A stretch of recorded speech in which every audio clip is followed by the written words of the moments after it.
पहला कर्म क्या करना चाहिए श्रोता को, जो कथा सुनने वाला हो? बोले जितासनो। आजकल व्यक्ति आसन ही नहीं जीत पाता, कभी ऐसे बैठे, कभी ऐसे बैठे, कहीं ऐसे बैठे। सबसे पहला नियम जितासनो, अपने आसन को जीतो। अगर यदि आपने एक आसन कोई नहीं जीता तो आप भगवान की प्राप्ति नहीं कर सकते। जितासनो। उसके बाद में क्या करो?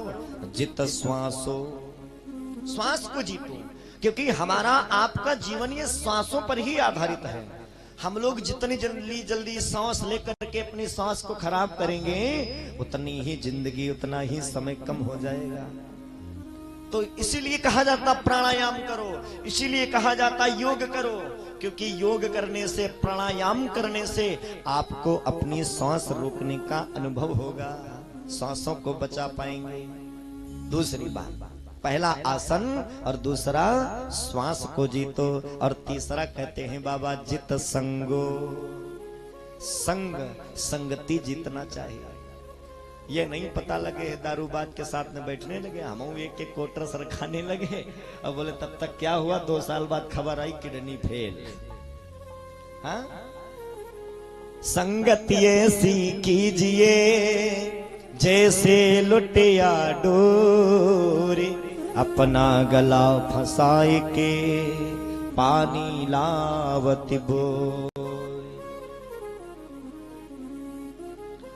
बोली संगति ऐसी करो जो कल्याणकारी हो, संगति ऐसी व्यक्ति करो जो भगवान चरणानुरागी हो, वैष्णव हो, जो भगवान के चरण में हमें ले जाए, सदमार्ग में हमें ले जाए, ऐसी व्यक्ति की संगति करना चाहिए। जितासनो, जित श्वासो, जित संगो, और उसके बाद जितेंद्रिया, अपनी इंद्रियों को जीतो। अब एक कान क्या है? बोले अच्छी अच्छी बातें सुनने में। कान किसके लिए भगवान ने दिए? अच्छी बातें सुनने के लिए। और आजकल आदमी क्या करता है? बोले पड़ोसी घर में तनिको लड़ाई होने लगी तो काहे लड़ाई हो रही है, अब पहले वो सुनो। अरे दूसरे का घर का मैटर है, का जरूरत कान लगाने की? लेकिन नहीं, पता चले काहे बहू और सास में लड़ाई हो रही है। नहीं, भगवान की कथा हो रही होगी तो कभी नहीं कहेंगे, भगवान का भजन हो रहा होगा तो कभी नहीं कहेंगे अरे चुप रहो, हमें भजन करने में समस्या हो रही है, नहीं कहेंगे। अगर लड़ाई हो रही होगी तो कहेंगे ए चुप रहो। आंखें किस लिए दी गई? भगवान की सुंदर सी मूर्त को निहारो, अच्छी अच्छी चीजें देखो। बोले उन चीजों को देखने के लिए आंखें काम नहीं करेंगी, लेकिन हाँ, बोले जो चीजें देखने भी नहीं चाहिए उनको देखने के लिए आंखें बहुत आगे आगे। जबान किस लिए दी गई? जिह्वा इसलिए दी गई है, बोले भगवान का भजन करो, अच्छी अच्छी चीजों का स्वाद लो। लेकिन नहीं, भजन करने के लिए जिह्वा नहीं, बोले दूसरे को गरियाना हो, वही देखो। तो क्या है? बोले इंद्रियों को जीतो। जब तक आप अपनी इच्छाओं पर विजय प्राप्त नहीं करोगे, अपनी इंद्रियों पर आप विजय प्राप्त नहीं करोगे, तब तक कल्याण होने वाला नहीं है।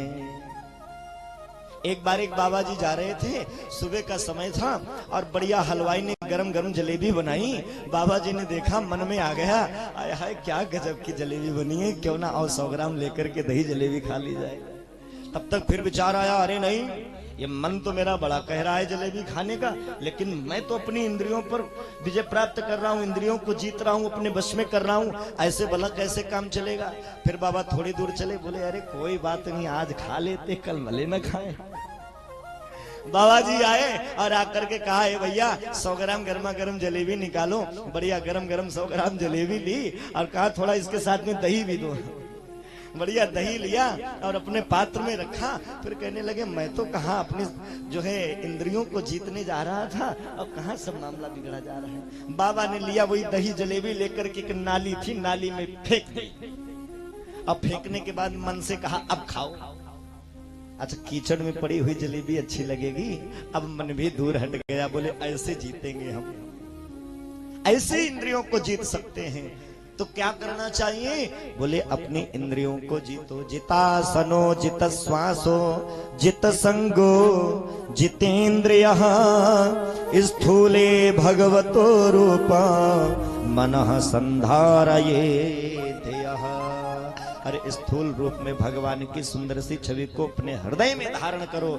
धारण करके भगवान का स्मरण करना चाहिए जिस समय यहाँ पर बैठो।